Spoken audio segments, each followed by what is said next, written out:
Everyone, welcome again to the ChemBio classes. So today we will discuss about strength of acid and bases. So this is our lecture number 8. Last class में हमने acid base concept किए थे ख़त्म, Lewis acid base concept किया था। तो हमने अब वन बाय वन फिर से एसिड बेस कंसेप्ट शुरू करने हैं। अब शुरू करते हैं बाय आर्हेनियस कंसेप्ट से। तो पहले तो मैं दोबारा आपको याद दिलवा दूँ, आर्हेनियस कंसेप्ट के अकॉर्डिंग एसिड क्या होता था, जो H पॉजिटिव आयन डोनर होता था, और बेस क्या होता था, जो OH नेगेटिव आयन डोनर होता था। बस इतनी सी बात इसने बोली थी, ठीक है। और उसके बाद मैं क्या बोलती हूँ कि स्ट्रॉन्ग, एक बारी एसिड भी बता दूँ आपको क्या है, HCl, H2SO4, HNO3, ये बहुत स्ट्रॉन्ग होते हैं। और अगर मैं स्ट्रॉन्ग बेस की बात करूँ तो क्या होते हैं, NaOH, KOH, ये स्ट्रॉन्ग बेस होते हैं, ठीक है। तो ये जो होते हैं, अब यहाँ से टॉपिक स्टार्ट हो रहा है हमारा, ठीक है, स्ट्रेंथ ऑफ एसिड बेस। तो अगर मैं यहाँ से स्टार्ट करूँ तो ये जो सारे हैं ये स्ट्रॉन्ग है। तो जब हम इनको एक्वस मीडियम में डालते हैं ना, इन एक्वस मीडियम, तो ये कम्प्लीटली डिसोसिएट हो जाते हैं, completely dissociate into its ions. जैसे कि अगर मैं बात करूँ दूसरे कलर से आपको बता देती हूँ, जैसे HCl है, ये एक्वस मीडियम में क्या देगा, H3O पॉजिटिव आयन और Cl नेगेटिव आयन। ये क्या देगा, H3O positive ion plus SO4 negative ion. ये क्या देगा, H3O positive ion plus NO3 negative ion. अब NaOH क्या देगा, Na positive ion, OH negative ion. ये सब एक्वस मीडियम की बात कर रही हूँ। KOH क्या देगा, K plus plus OH negative ion, ठीक है, ये भी एक्वस में। तो इन्होंने क्या किया, मैंने एक ऐसा एरो लगाया, देखो ग्रीन से दिखाती हूँ, ये एरो है, ठीक है, मैंने कोई रिवर्सिबल नहीं लगाया, इरिवर्सिबल एरो है। इसका मतलब कम्प्लीटली ये टूट जाते हैं, किसी भी तरह का कोई ये HCl, H2SO4, HNO3 नहीं बचता, सारे का सारा आयंस में टूट जाता है। NaOH, KOH भी नहीं बचते, सारे के सारे आयंस में। इसी को ही बोलते कम्प्लीटली डिसोसिएट होना, ठीक है।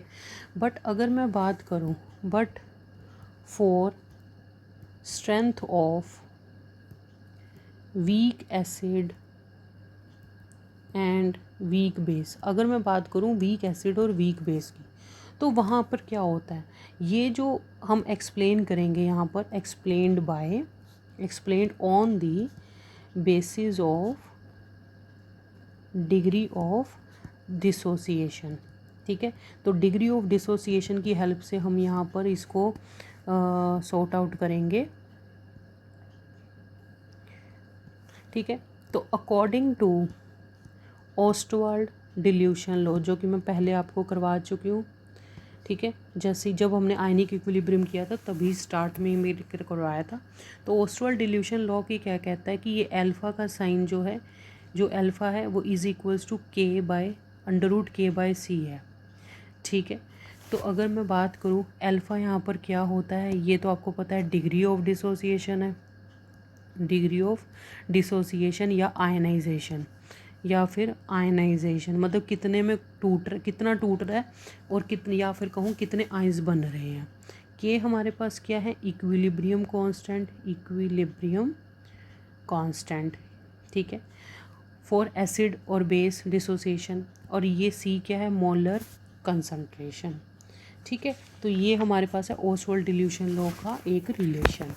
तो अगर मैं यहाँ पर बात करूँ, इफ़ वी टेक 2 एसिड्स, मान लो हमने 2 एसिड लिए A एंड B, ठीक है, और having equilibrium constant Ka and Kb, तो हम उनकी स्ट्रेंथ रिलेट कैसे करेंगे, रिलेट देयर स्ट्रेंथ। तो हम उनकी स्ट्रेंथ को कैसे रिलेट करेंगे, देखो alpha A upon alpha B, दोनों की डिग्री ऑफ डिसोसिएशन का ratio, acidic strength of acid A, acidic strength of acid B, ठीक है। तो दोनों का रेशो हमने लिया, तो alpha A is equals to alpha B is equals to upon alpha B is equals to under root KA1 upon KA A और B। ठीक है, तो ये ले लिया हमने। ये हम तब कब ले रहे हैं, ये रिलेशन कब आएगा हमारे पास, ये कब आएगा, व्हेन कंसंट्रेशन इज सेम। तो जब कंसंट्रेशन सेम होगी हमारे पास ये रिलेशन आएगा। ठीक है, तो अगर मैं बात करूँ, ये मैंने दो एसिड्स के बारे में बात की थी, अगर मैं बेसिस के बारे में बात करूँ A एंड B बेस, तो वहाँ पर क्या आएगा, alpha A upon alpha B is equals to basic strength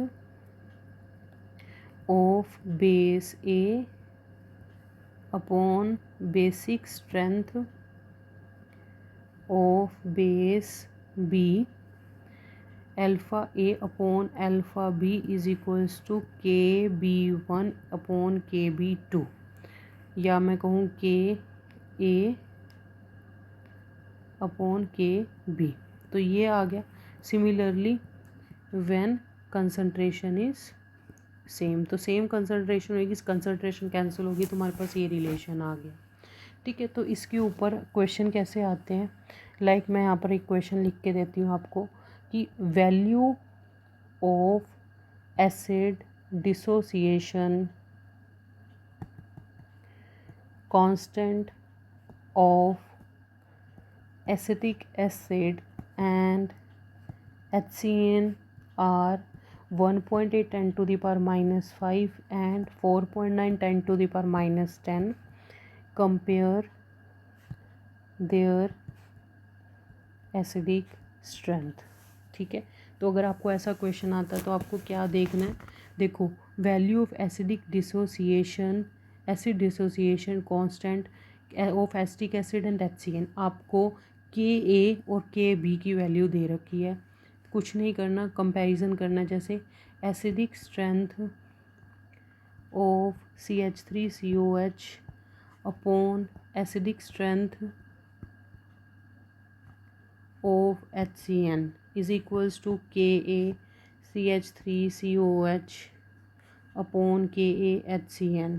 ठीक है, तो ये हमारे पास हो गया। अब यहाँ पर कुछ नहीं करना, वैल्यूज़ पुट कीजिए।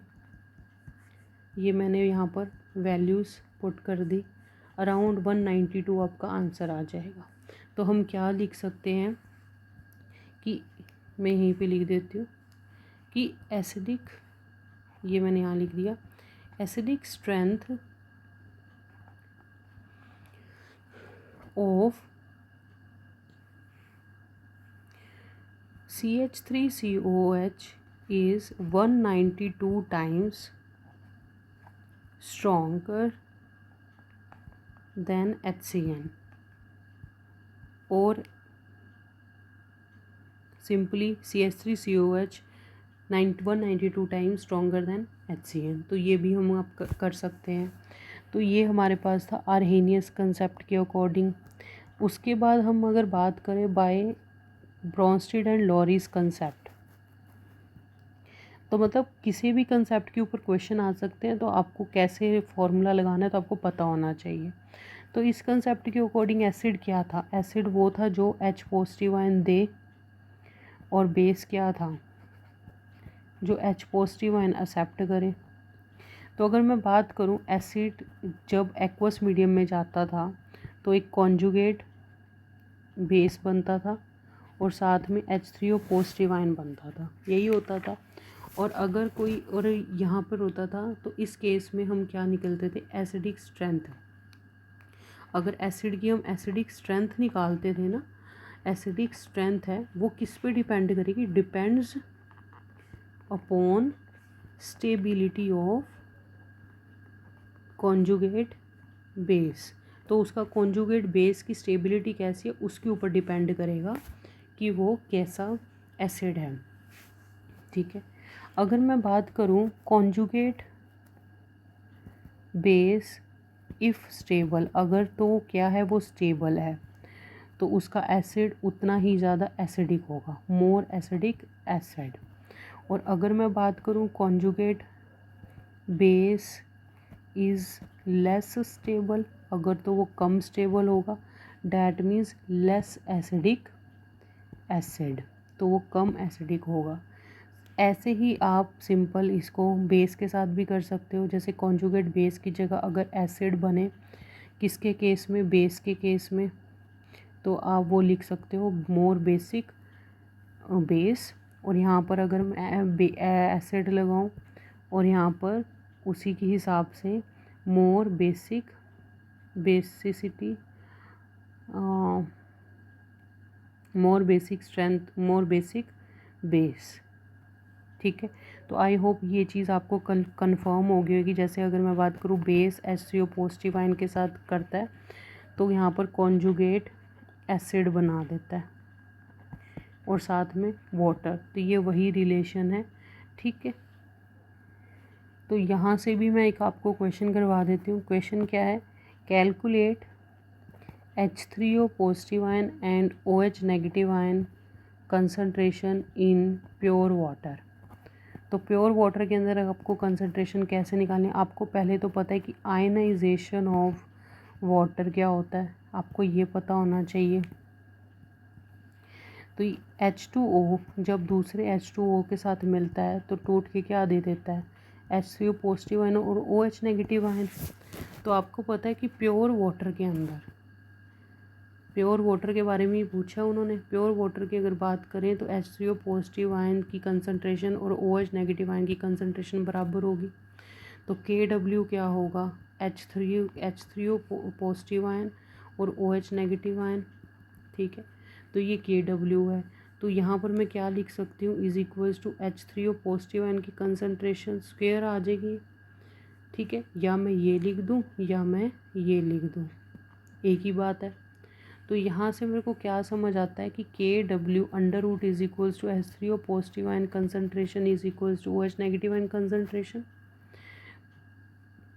तो हमें क्या है, हमें पता होना चाहिए KW की वैल्यू। KW की वैल्यू होती है 1 × 10⁻⁻14। तो ये अंडर रूट, और यहाँ पर H3O पॉजिटिव आयन की concentration is equals to OH negative ion की कंसंट्रेशन। तो ये हमारे पास क्या आएगा, 10⁻⁻7 is equals to H3O positive ion concentration is equals to OH negative ion concentration. That means 10⁻⁻7 mole per litre eight 25 degree Celsius. तो ऐसे क्वेश्चंस कुछ आ सकते हैं आपको, और आपको ये पता होना चाहिए H3O पॉजिटिव आयन की जो कंसंट्रेशन होती है वो हमेशा 10⁻⁻7 से कम होती है, और OH नेगेटिव आयन की कंसंट्रेशन हमेशा 10⁻⁻7 से बड़ी। तो ये हमारे पास बेस होते हैं और ये हमारे पास एसिड्स होते हैं। ठीक है, तो ये सारी चीज़ों को अपने ध्यान में रख के चलना। ठीक, उसके बाद और अब ये हमने जो बात की है ये एसिडिक सॉल्यूशन के बारे में बात की है। ठीक है, और अगर बाय चांस क्या हो OH नेगेटिव आयन की कंसंट्रेशन कम हो जाए 10⁻⁻7 से, मतलब ऑपोजिट हो जाए, तो ये किसकी बात हो रही है, ये बेसिकली बेसिक सॉल्यूशन की बात हो रही है। ये ऊपर वाला एसिडिक सॉल्यूशन, नीचे वाला बेसिक सॉल्यूशन। तो इसके बारे में हमने डिस्कस किया अभी। सो अब हम बात करते हैं pH के बारे में। आज हम pH डिस्कस करेंगे और कुछ क्वेश्चंस करेंगे, बाकी के न्यूमेरिकल्स हम कल डिस्कस करेंगे। तो pH होता क्या है, basically pH is magnitude of negative power of 10 which must be raised in order to express H3O positive concentration. मतलब नेगेटिव पावर है 10 की, जो कि H3O पॉजिटिव आयन की कंसंट्रेशन बताएगी। For example H3O positive ion की कंसंट्रेशन मान लो आपके पास हो 10⁻³ मोल पर लीटर। कंसंट्रेशन मोल पर लीटर में आती है। तो pH क्या होगी, pH बेसिकली होगी 3, क्योंकि उन्होंने बोला है नेगेटिव पावर ऑफ 10, ये है पावर -10 की, तो 3 आ जाएगा हमारे पास आंसर। ठीक है, तो ये हमने अब इसके बाद और क्या हमने करना है कि अगर कोई भी एक्सप्लेनेशन आ जाए या कोई भी क्वेश्चन आ जाए तो हमने क्या करना होता है। तो हमने बेसिकली डेराइव कैसे करते हैं, तो आप देखो, let for a solution H3O positive ion concentration is equals to 10 to the power -x। तो हमने क्या करना है, taking log on both sides. तो हमने दोनों साइड लॉग लेना है। क्या आएगा, log H3O positive ion concentration is equals to log 10 to the power -x। Log H3O positive ion concentration जब लॉग होता है ना, तो आपको कैसे सोल्व करना होता है, जो ये पावर होती है ये आगे आती है, ठीक है। तो -x log 10 हो जाएगा इसका। अब log H3O पॉजिटिव आयन और log 10 की जो वैल्यू होती है वो होती है 1, तो यहाँ पर -x हो जाएगा, ठीक है। और x is equals to -log H3O positive ion हो गया, नेगेटिव साइन उधर चला गया, तो x इज इक्वल्स टू क्या आया, log 1/H3O पॉजिटिव आयन की कंसंट्रेशन। हम ऐसे कर सकते हैं। तो आपके पास दो वैल्यूज़ होती हैं कि pH is equals to -log H3O positive ion concentration कर लो, या pH is equals to log 1/H3O positive ion की कंसंट्रेशन। तो आपको जैसा कन्वीनियंट लगे आप वैसा करो, ठीक है। तो pH क्या हुआ, pH may be defined as negative logarithm on H3O positive ion concentration, और it is log of reciprocal of H3O positive ion concentration, ठीक है। तो ये आपको क्लियर हो चुका है। इसके बाद अगर मैं क्वेश्चन की बात करूँ, एक दो क्वेश्चन कर लेते हैं, फिर आपको और अच्छे से समझ आ चुका है। जैसे कैलकुलेट pH कैलकुलेट करनी है। A 0.001 molar HCl, B 0.01 molar HNO3, third 0.001 molar H2SO4। अब तीनों की हमने क्या निकालना है, pH। तो सबसे पहले आपको ये पता होना चाहिए कि HCl, HNO3, H2SO4 ये सारे क्या हैं, स्ट्रॉन्ग एसिड हैं, कम्प्लीटली डिसोसिएट करेंगे, ठीक है। तो अगर मैं बात करूँ, ये होता क्या है 10 टू द पावर -3, ये भी 10 टू द पावर -2 और ये 10 to the power -3 molar concentration. तो अगर मैं यहाँ पर बात करूँ कि HCl जो है वो कम्प्लीटली टूट के क्या देगा, H3O पॉजिटिव आयन देता है और Cl नेगेटिव आयन देता है। अगर ये हमें 10 टू द पावर -3 दिए शुरू में, तो ये ज़ीरो होगी। बाद में क्या होगा कि जितने टूटे हैं ये सारे के सारे ये ज़ीरो हो जाएंगे, और ये टूट के ये भी 10 टू द पावर -3 टूटेगा और ये भी 10 टू द पावर -3 टूटेगा, इक्वल टूटेंगे, ठीक है, मोलैरिटी। उसके बाद pH क्या होती है, -log H3O पॉजिटिव आयन की कंसंट्रेशन, वो तो आपको ये दे रखी है। तो -log 10 टू द पावर -3, तो आपको पता है -3 आगे आ जाएगा, +3 में चेंज हो जाएगा, log 10 की वैल्यू 1 होती है, तो +3 pH आ जाएगी। सिमिलरली अगर मैं HNO3 की बात करूं, एक्वस मीडियम के अंदर H3O पॉजिटिव आयन देते हैं प्लस NO3 नेगेटिव आयन देते हैं। अगर ये 10 टू द पावर -2 है, टूट के ये भी 10 टू द पावर -2, ये भी -2 हो जाएगा। ये पहले ज़ीरो थे, बाद में ये ज़ीरो हो जाएगा। अब pH is equals to -log H3O positive ion की कंसनट्रेशन डाल दी, ये आ जाएगा +2। सिमिलरली H2SO4, यहाँ पर बच्चे करेंगे गड़बड़ी कि ये क्या करेंगे, H2SO4 को इन्होंने डिज़ोल्व किया और H3O positive ion plus NO3 negative ion SO4 2 negative ion बना देंगे। गलती क्या करेंगे, यहाँ देखेंगे ही नहीं कि यहाँ पर भी हमें बैलेंस करना है, ठीक है। तो कुछ इस हिसाब से इनको बैलेंस करना होता है, ठीक। अब हमने इसको बैलेंस कर दिया, ये सब बैलेंस हमने कर दिए। तो यहाँ पर अगर मैं सिंपल भी ले लूँ, देखो H2SO4 जो होता है वो एक्वस मीडियम में, अगर मैं इसको 3 हटा दूँ तो ये देखो H पॉजिटिव आयन और SO4 2 नेगेटिव देता है।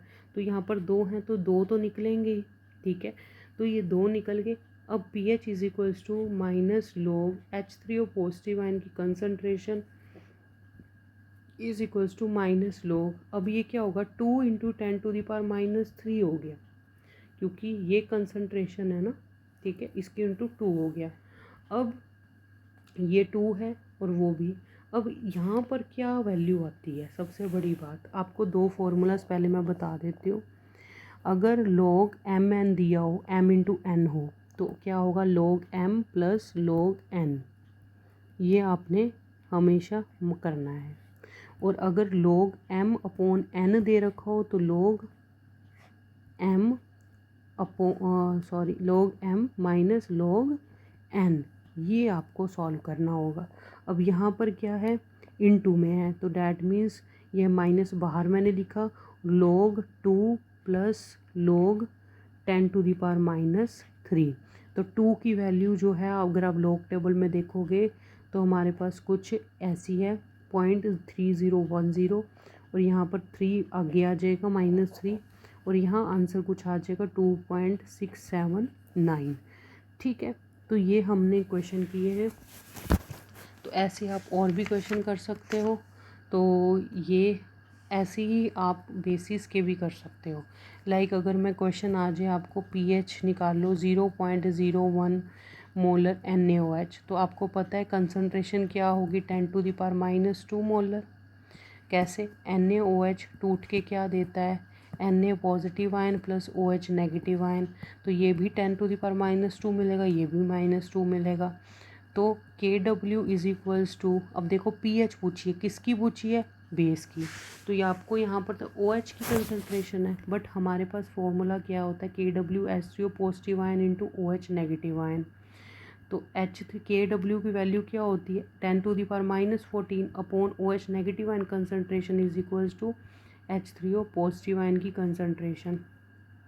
तो यहाँ से आपका क्या निकला 10⁻12, क्योंकि OH की तो आपको दे रखी है, यहाँ पर मैं कर लगा दूँ 10⁻14 अपॉन 10⁻², ये हमारे पास आ गया। तो यहाँ से pH क्या आएगी 12, तो आप ऐसे भी डायरेक्ट कर सकते हो, ठीक है, तो ये कर सकते हो। या दूसरा मेथड क्या है, सेकंड मेथड क्या है, आप सीधा क्या निकालो H3O, आप सिंपली क्या करो POH is equals to minus log OH negative ion की कंसंट्रेशन, जैसे आप pH निकाल दो वैसे POH निकालो, तो माइनस log यहाँ पर आ जाएगा 10⁻² आ जाएगा। तो यहाँ पर ऑब्वियस ही बात है 2 निकलेगी POH। pH पूछी है, तो हमें पता है कि pH plus POH is equals to 14 होता है, तो pH जो है is equals to 14 minus POH, that is 14 - 2 is equals to 12। तो pH हमारी ऐसे भी निकल के आ सकती है। ठीक है, तो बाकी की जो डिस्कशन होएगी वो नेक्स्ट क्लास में करते हैं। Thank you, have a nice day.